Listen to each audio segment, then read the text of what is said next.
Okay. Welcome to Korosi Indonesia podcast. I'm Febriana Puspitasari Waluyo, together with my host and co-host Richard Basari and Sina Sulaiman.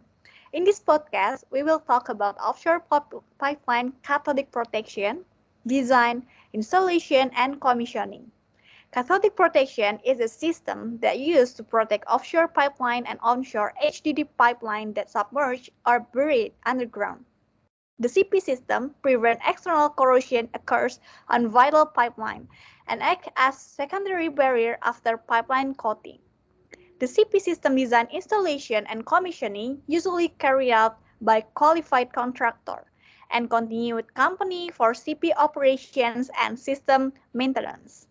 In today's podcast episode, we are going to discuss in detail about offshore CP pipeline system, design, installation, and commissioning. Please note that the discussion will also include both offshore pipeline and onshore HDD-CP system, with the one and only Mas Ari Kurniawan. He is the lead materials and corrosion engineer for Saipem Indonesia and currently holding NACE Cathodic Protection Technologies CP3. He had been involved in CP design, installation, and commissioning for some notably major projects such as BP Tangguh Expansion Project, ENI Jangkrik FPU and Upgrade, Formosa Wind Turbine Jacket, Inpex Ichthys Australia, and NPFS Project Qatargas. Okay, Pak Richard and Pak Sina, time is yours. Okay, thank you, Anna. Okay, good morning, good afternoon, and good night, everyone. Thank you for joining with us again. So yeah, as Anna mentioned before, we have an excellent session for today. So we have Mas Ari, or I usually call him Chief, because he is my chairman in alumni association. Okay, Mas Ari, maybe as an Yes. introduction, could you please, yeah, other than your name and your brief experience mentioned above, could you tell us more about yourself, your education, your experience, and professional organization, and the most important thing is your hobby during your spare time. Okay. First of all, thank you for this opportunity. It is an amazing opportunity. Even I am still study and always studying for this discipline. So I get opportunity to sharing the knowledge. So first of all, my background education is material engineering from Institut Teknologi Bandung. So I graduate at 2009. After that, I have experience to take the corrosion and cathodic protection course in local Indonesian corrosion association. It's called Indocor. So I get these two certification, and I have a good mentor. My mentor is Professor Ahmad Sulaiman. He is also the past member of next ex officio, and also the founder of Indonesia Corrosion Association. As a part of as a we call it the grand teacher of cathodic protection in Indonesia. I have a very good mentor. That's why I take cathodic protection as my specialty.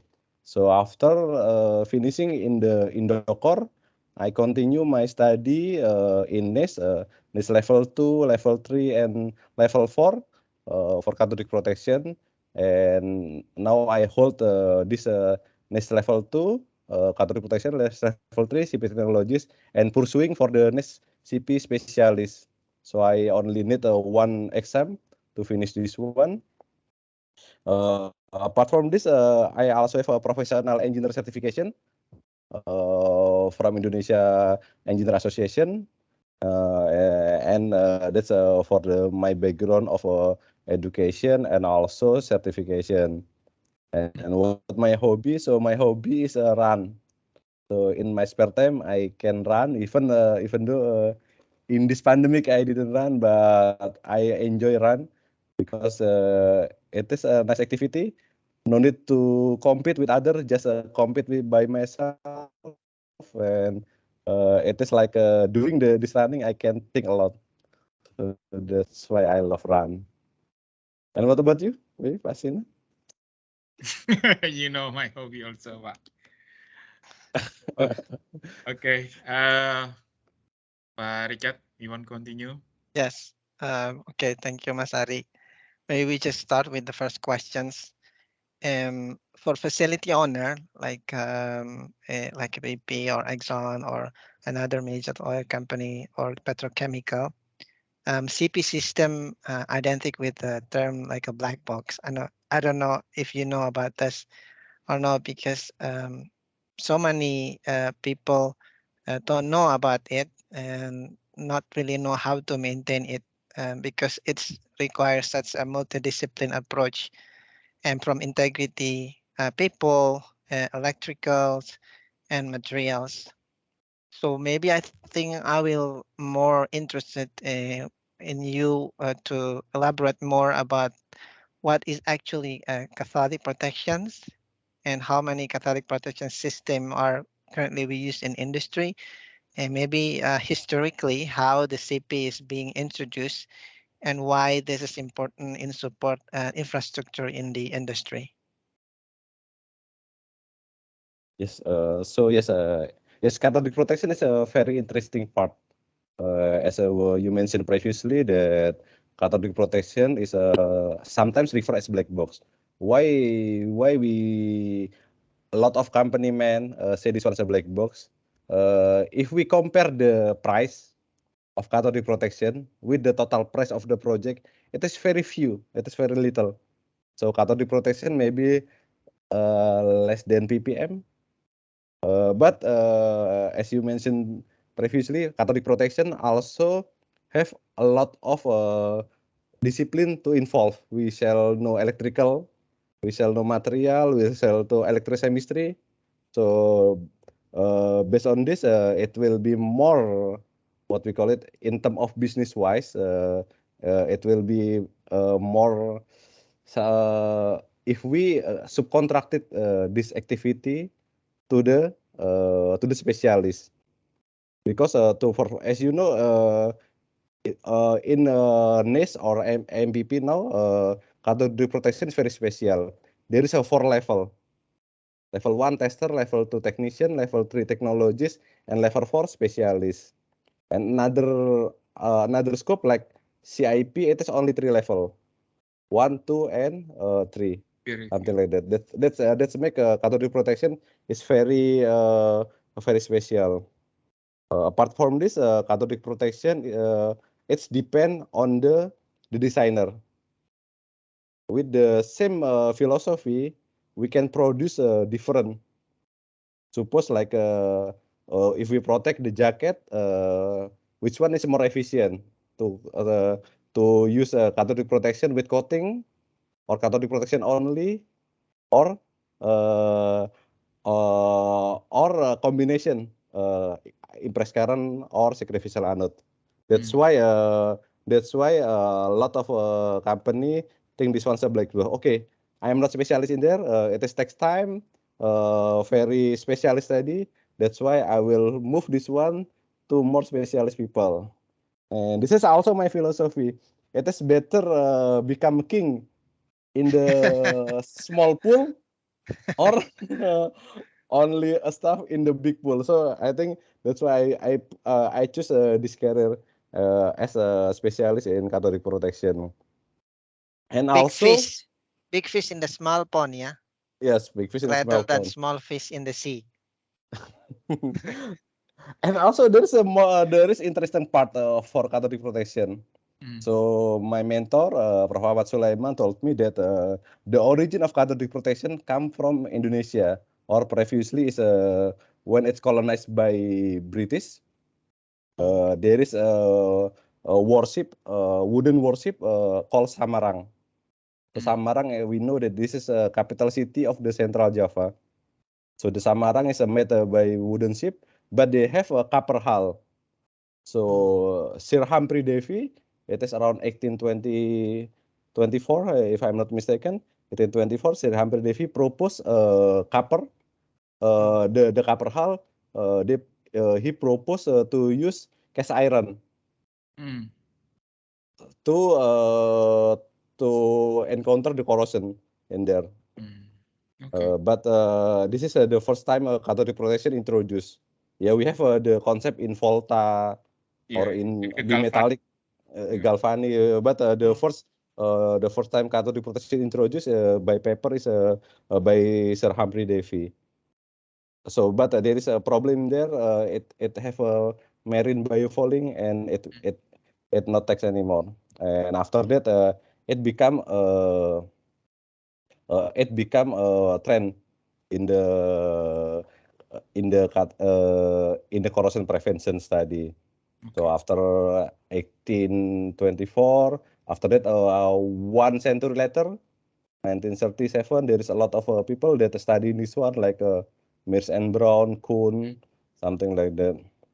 So yes, it is very electrochemical, and also in this area, in this time frame, there is Marcel Fourbe, the one that famous for the Fourbe uh, diagram. Fourbe diagram, and with the book Atlas of Equilibrium. Mm. Yeah, that's the CP. And why we need CP?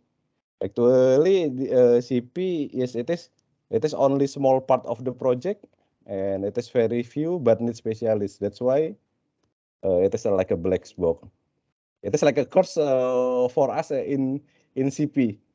So every activity in CP, they will always call us because they didn't want to give a responsibility for this one, something like that. And You understand because we do this activity, Pak Richard, in our project. very secret, yeah. Yeah, it is not secret. Actually, it is not secret. It is what we call it. All CP designers say CP we shall have art when Yes. we design this one. So whether we choose the big anode or the small anode, Mm. whether we make a distribute anode or Deep well anode. or deep well anode, it is depend based on our design. And Optimization. we shall have optimization for this one. So the question that you haven't answered is how many CP system used in industry at the moment? So actually the type is only two: sacrificial and impress current. Sacrificial is we use another steel to supply the current as to encounter the corrosion. We only know three at this moment. We are for the carbon steel. We only know three metal. It is aluminum alloy, zinc alloy, and magnesium alloy. And for the impress current, it is if we use a sacrificial anode, it only produce small current. The current is only the capacity of the metal itself. That's why when we have a very enormous structure or very big structure, we need another way to supply the current. That's why we need cathodic we need external current from transformer rectifier, and we have another type of anode to supply the current. That's actually cathodic protection is like the basic of corrosion. So corrosion is we have if we know corrosion will possible if only we have four item: anode, cathode, electrolyte, and the connection between anode and cathode.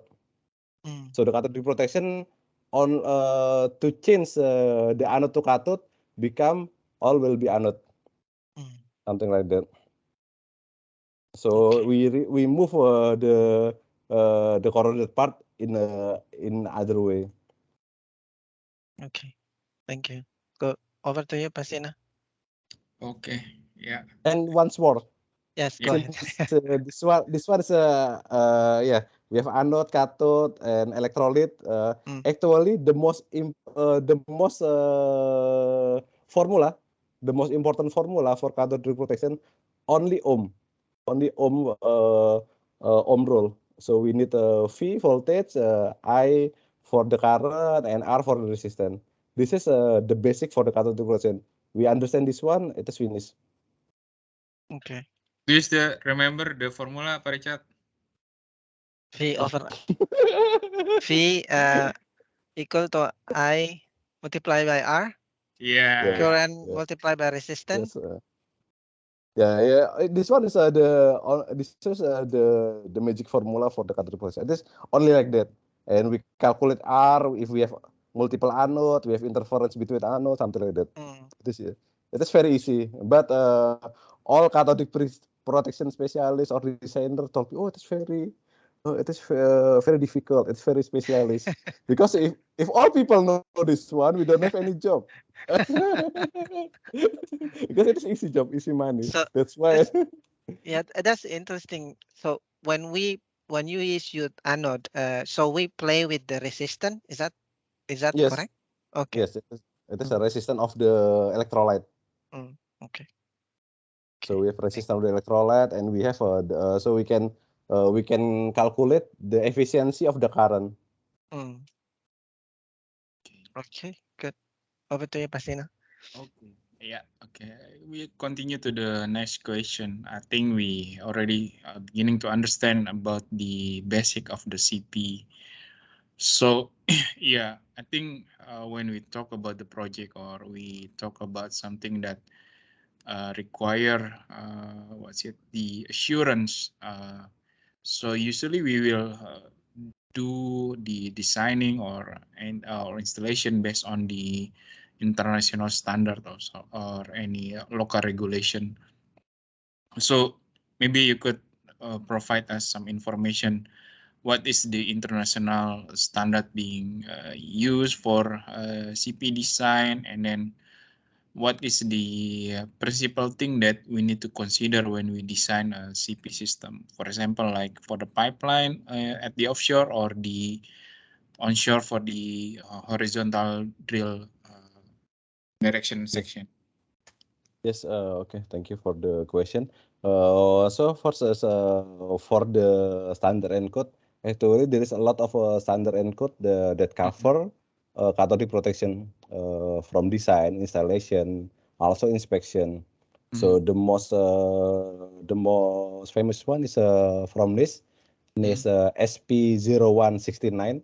So it is the first standard that introduced by NIST at 69. So it is already more than 50 years. So the standard itself is more than 50 years. It is a quite old standard. This standard is usually for the underground piping, and for underground piping and pipeline. Also in ISO we have ISO 15889. This one it is for the onshore, and this two for the offshore. For the jacket we have DNV RPB 401. This one, and also apart for the design, we also have like a NIST for the material, for the material of the anode, and also for the inspection or the management system, like external corrosion direct assessment. So it is one standard to know, like SP 0502. It is to know the integrity of the cathodic protection with the coating.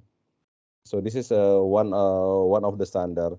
So also I understand like we have also like Australian standard that covering this one, Canadian standard that covering this one also, and usually company also have their own standard that usually also they mix all the standard and which one is more sufficient in their company. Okay, more relevant to their asset. Yes, more relevant. Actually, I'm not remembering all the name. So usually, if there is this activity, I will digging in my server. So, but it is the paid standard. It is not hijack standard for sure. Yeah. So, Yes. yeah. About Okay. sorry. About the standard, is there any major difference between the standard, or we can say that almost typical information that we have, but they have some specific requirement only. Yes, actually, for the philosophy, it will be the same. But sometimes some standard have more detail. Like in ISO 15889, they have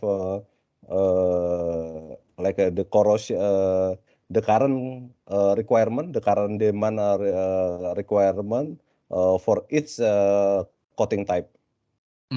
Okay. So it will be different between 3LPE, fusion bonded epoxy, or 3LPP. It will be different. Okay. In NIST, we don't have this one. And also in ISO, they have the criteria. Usually in NIST, we only have 850. But in ISO, we have criteria when there is a sulfate reducing bacteria, something like that. So every standard will have a different style. And usually we combine. We are not because I think we don't have a conflicting standard, so we can Okay. combine this one. Okay. Okay. So complement each other. Okay. Yes, for combine for each other. Okay. I already answer all the question or no? I The think previous for the principle that we need to consider about when we design the CP system. Okay, yes. When we design CP system and how we choose the system, first is we shall know the condition. So we shall know what we are protecting. It is a small part or it is a very big structure. If it is only small part, a small item like underground tank in the fuel station, we only need sacrificial anode. But if it is a long pipeline, more than 400 kilometer, for sure, it will be difficult if we choose a sacrificial anode. So something like that. So first of all, we shall know the structure. After that, we know also the current demand. If the current demand is very few, only less than 2 ampere, we can use sacrificial. And also the condition. As you know, if we use impress current, we need the power. If we need the power, we shall know where is the location, and the location is sufficient or not. If we use a anode, impress current anode in there, and what type of impress current anode, something like that. So it is like a small project. So the cathodic protection itself, if we design this one, it is like one small project. So we perform the design, we perform the procurement, the scheduling, the manning plan, something like that. Which one is more efficient? So cathodic protection, yes, we can consider this one as like a small project that also sometimes is complex. And also don't forget, if we design this one, we also should ensure the inspection. It will be wrong design if we can install the item, but we cannot perform the inspection. Like in the bottom of tank, we shall install the stationary reference electrode in the bottom of tank. So if we forget this one, it will be another activity to perform HDD in there, directional drill, directional drilling, something like that. That's why. Yeah, that's why sometimes for the complex project, the specialists of CP need to perform the design. I understand like a total, also Aram, total BP, even ANI, they have one standard that for this item, it can install by CP3, and for this item it shall be installed by CP4. There is a rules of the work of this one. Yes. Okay. Yeah. So basically, it's not only like the theoretical information that we have. We need to have like quite amount of experience also to avoid Yes. that kind of mistake. Okay. Yeah. Usually after 10 years of the experience, usually after 10 years of experience, the designer will be confident to perform the CP design. Okay. Yeah. Yeah. Yeah. To be honest, from my experience, I have done one study to calculate the CP for the subsea structure. Yeah, I think for the newbie they do like they calculate and everything, but yeah, that information that you said before about the optimization, that one coming from the senior level, like have you considered this size of anode or something like that you Yeah. need to find what is the and then what is the dimension, is it possible to install later or not, something like that. Yeah, I understand. In our case, as I work for Saipem, we perform the engineering, procurement, construction, and installation. When we have a barge to pick up the jacket, we shall consider the weight of the jacket. So the optimization sometimes come from whether we fully coated the jacket Okay. with small cathodic protection, Hmm. or we are bare jacket in the submerged area with bigger cathodic protection. If this one is in the boundary, the optimization is very critical to win the project. So Yeah. this sometimes we have discussed. Great. Continue, Richard. Yeah, so maybe next question is I think Anna mentioned on the early when he introduced in the introduction part that CP act as a second barrier for the corrosion in the pipeline after painting. I think from that statement, it's also already interesting, right? Yeah. Because why people want to put the second barrier must be something that protect it is very important. For instance, like a pipeline. Pipeline usually like they bring the hydrocarbon produced from offshore to the onshore um, facility plant. For instance, like in PP, we use pipeline from the onshore platform to the LNG plant onshore. That is why the integrity of the pipeline is very important. That's why they even though there's already primary barrier painting or 3LPP, for instance, in the HDD section, they still put a cathodic protection in case there's a failure of the coating, because we know that by the time for sure there must be like a degradation of the coating. Maybe the question is more about what is 3LPP, like what kind of things that, and then why we need to consider that the coating will be despondent in their surface life. And I know that also people perform holiday tests, and also there is a term in CIPS, where we look to the integrity, or we look for the leak of the pipe in terms of the coating along the pipeline right of way. So can you explain like more about this? Okay, there's a lot of question for this part. So okay, first I will try to answer one by one. First, why we say this one? The cathodic protection is the second layer of the corrosion prevention. So it is actually this one is the most of this activity. This term is for the pipeline, because the bigger part or the playing role for the corrosion prevention will be coating itself.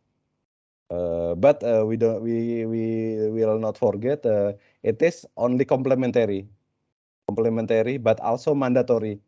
Suppose we have 1 million kilometer of pipeline, but only we have a small pitting, maybe 1 centimeter diameter.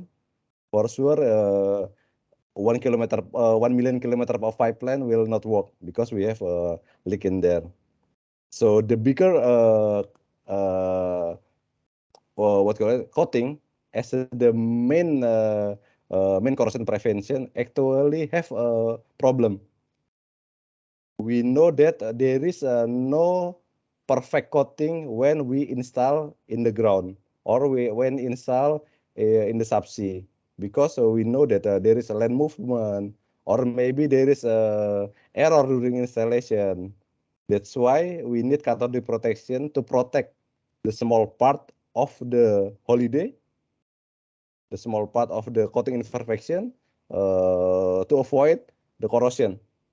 So it is a small what we call it. It is a second barrier, but it is mandatory. There is one case. I read this one in the Peabody pipeline cathodic protection book. So there is one case that in if I'm not wrong, it is in US. Less than 1950. There is a lot of leaking in the pipeline.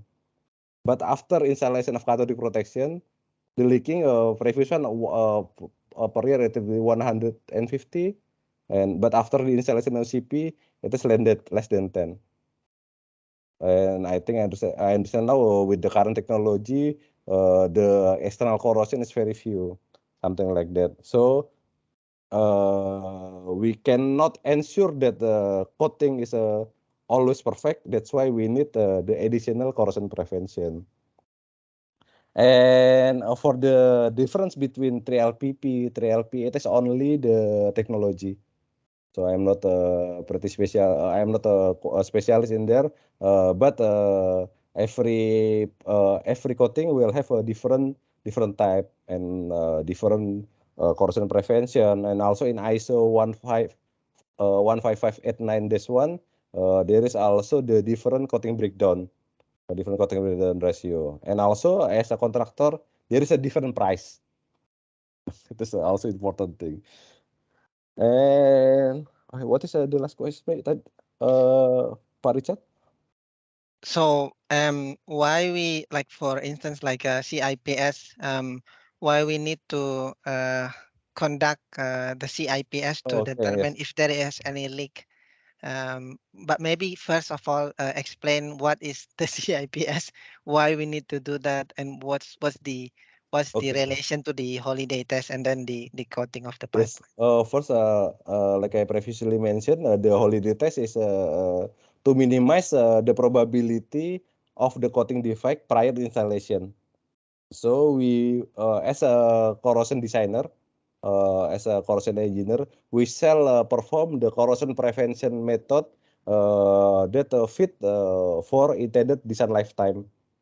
So first, for the coating, when we performing the coating manufacturing, we perform a holiday test to ensure that there is no holiday during the manufacturing. After that, we perform installation and we perform cathodic protection.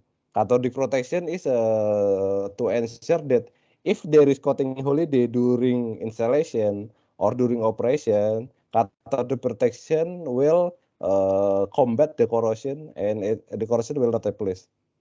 And to understand that cathodic protection work or not, we shall perform the inspection. Usually, we only have every 1 kilometer or 2 kilometer for the test point in the pipeline. Suppose we have a 200 kilometer pipeline, we only have 200 test point to check. 201 maybe 201 test point to check the effectiveness of CP. So if the criteria is met, there will be no corrosion. There will be no external corrosion. But the measurement at the test point of the pipeline, it will not reflect all the surface along pipeline. That's why we need close interval potential survey. So close interval potential survey is to ensure that by meter by meter of the pipeline is protected by CP. It's effective to protect all the pipeline. If we found a hotspot, sometimes we found shielding or interference from another structure. We need to encounter this one. If we have suppose like we have a clay have in some region there is a swamp, there is a sand, or sometimes there is a clay. Clay have a higher resistivity. So the current from the anode in rectifier will not enter this section. So we call this one hotspot, and we may perform like installation for the small cathodic protection. Small sacrificial anode to pick up the current. To reinforce the system. Yeah. So what happen if CIPS find anomaly on that section? We need to do the excavation. Yes, it is depend the anomaly. If it is the anomaly is making the potential is the potential is not protected, we shall protect this one. If the anomaly indicate coating breakdown, we shall perform the repair. I have a case previously that I write this one in NIST conference 2014 in Bali. So there is a case of interference. There is a two pipeline. There is two parallel pipeline. One pipeline protected by sacrificial anode, and one pipeline with impressed current. The impressed current make interference, and when we digging this one, there is a pitting. So for sure, if fitting is quite small, we can only repair the coating. But if very big, we shall perform repair, something like that. So cathodic protection, if the CIPS is, we can know the effectiveness of the system. We know indication of the coating defect, and also we know indication of interference. So based on this information, we shall perform the mitigation plan to make the pipeline protected. As we previously discussed it, that if we only have a small part of pipeline not protected, it will be problem. Like that. So we know the problem. So by meter. Maybe if I'm not wrong, I already perform more than 1,000 kilometer of CIPS. Okay. Okay, thank you. Over to you, Anna. For the next questions.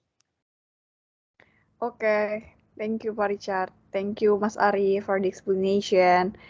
Well, that you explained before, I'm curious about what are the common mistakes occurs during design and installation of CP system in pipeline, and how to prevent it. Yes, for the cathodic protection, usually the cathodic protection installation performed by subcontractor that specialist in this discipline. And when we are performing the project, it will be carry over to the project team. And sometimes there is no good handover between project team to the operation team. So I found a lot of case that for the criteria. So the criteria of cathodic protection in the NIST SP0169, it's called polarized potential. So in the previous one, I think if I'm not in previous revision, it is not clear between this one on and off. So polarized potential is we perform the cathodic protection inspection by using multimeter and reference electrode, and we found the number of the potential of the pipe compared with the reference electrode. If the value is 850 millivolt compared with copper sulfate reference electrode, or less negative, the number will be negative or less negative. We can pretty sure in normal soil, we can ensure that it is a cathodically protected, and there will be or a very small corrosion, external corrosion will happen. The problem is the measurement shall be correct. The measurement shall be correct. So the correct measurement is the CP system shall be off because we have the error in there. This measurement sometimes is not well informed to the operator. So we've previous one we found a case that in the inspection report, it is protected, but since but they found leak from external, and we found that they are using the wrong inspection method. This is from the inspection method that usually we found. The other is it is about the design. All the people maybe if we have a deep well ground bed, it is the deeper of the ground bed, it will be better. It will be less the resistivity. It is not always correct. We shall perform the soil resistivity test because the resistivity is depend on the geology of the soil. So if we found a rock formation or we found aquifer formation, it will be different. So this is usually the common mistaken during performing the cathodic protection design. And the last one usually it is interference.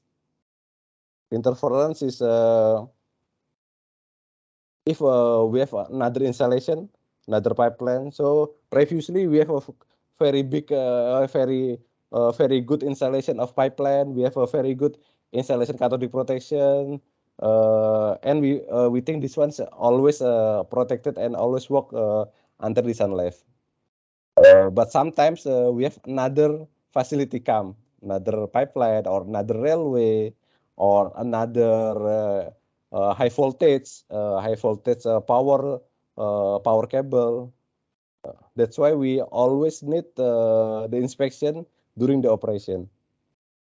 So this is I understand Is it a stray current? Yeah, I think that's called it. Yeah, it is like interference or stray current. Yeah, that's really a real, because for example in mass facility, previously we have like a VRA VRB pipeline, and because we want to do pigging, we need to build new facility. We call it new slag catcher, and those slag catcher use the civil foundation with concrete and with the tubular steel going down, and then they weld it.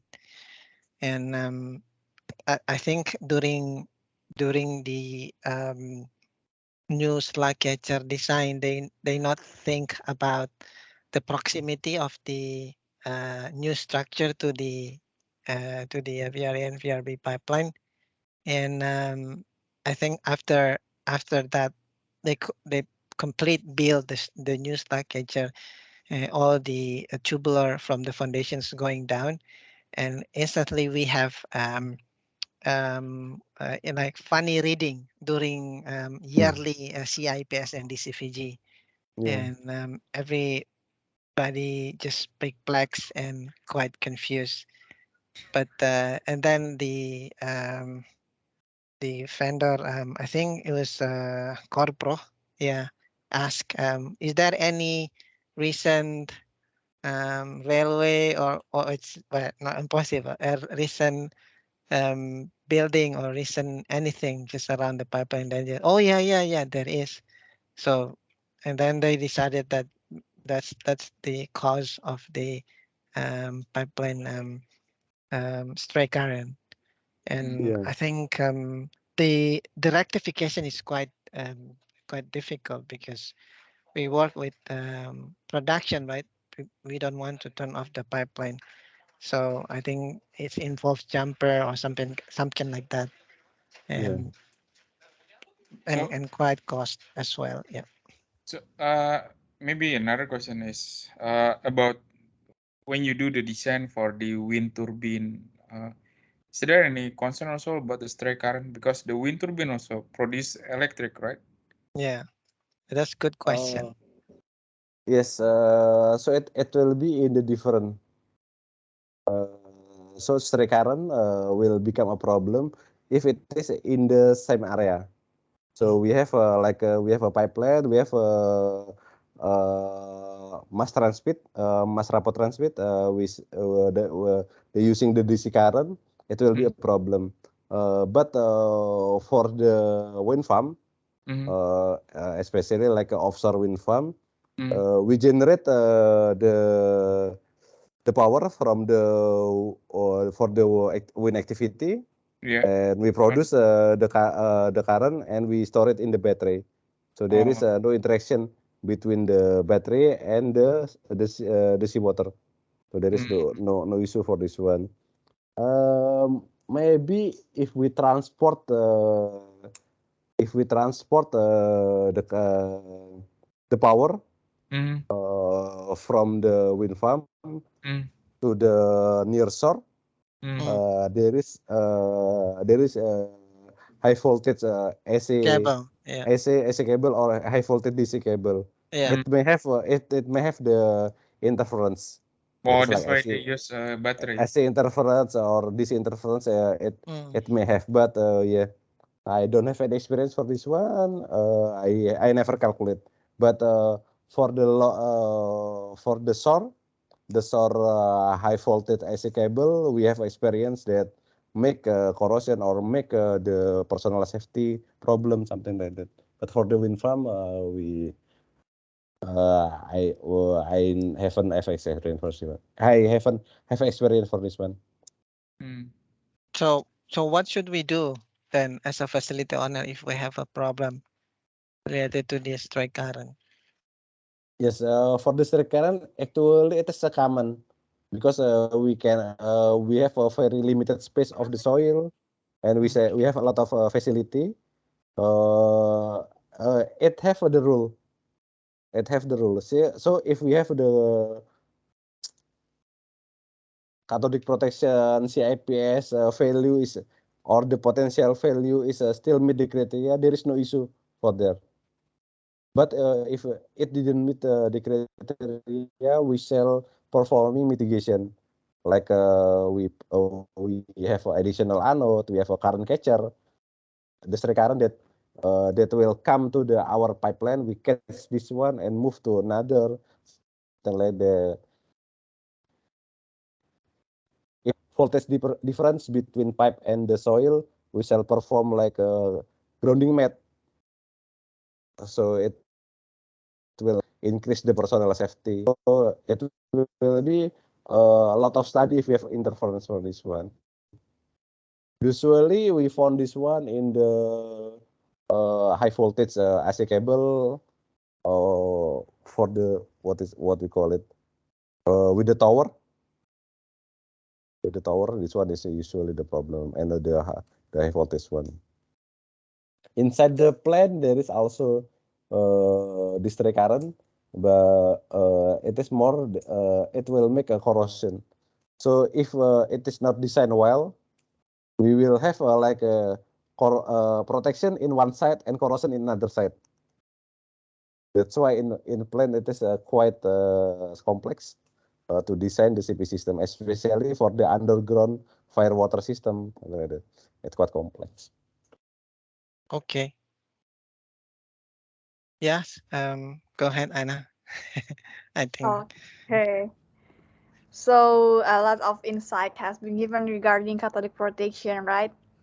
Our speakers are amazing today. So this is the last question. Any book or reference related to cathodic protection that our listener can read, Mas Ari? Yes, so the book that I recommended is the Peabody Control of Pipeline Corrosion. This is like the book. It is easy to read, easy to understand, and we know how the cathodic protection work. We know why we need coating. We also know what is the criteria and how we perform in the installation. Has a lot of a graph, diagram. And also in the we also in the CD, if we purchase this one from NIST, we have the formula to performing cathodic protection design. Other than that, I also recommend handbook of cathodic corrosion protection by W. von Beckmann and pipeline corrosion and cathodic protection. It is by Gulf Publishing. And the last one is to performing the survey. We can purchase this one from AMPP. It is a NIST survey procedure by Holzbaum. The last book is it is a very technical book. It is a procedure, so we can performing cathodic protection survey and a lot of inspection based on this book. So if we practice, if mastering this book, for sure we can get a CP1 on CP2. Oh, Nice. Okay, so that's like a hint for people who are going to take the CP1 and CP2 exam. So Mas Ari, where people go if they want to find more about you, maybe before closing by Ana? So you can find me in the LinkedIn.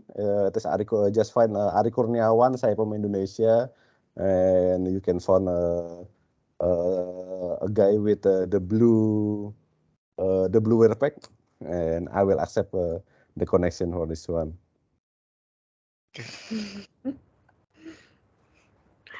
Okay, so that's the last question, and the time is over for our podcast. And thank you for the time, Mas Ari. Wish you all the best It is my for your pleasure future to come here. endeavors.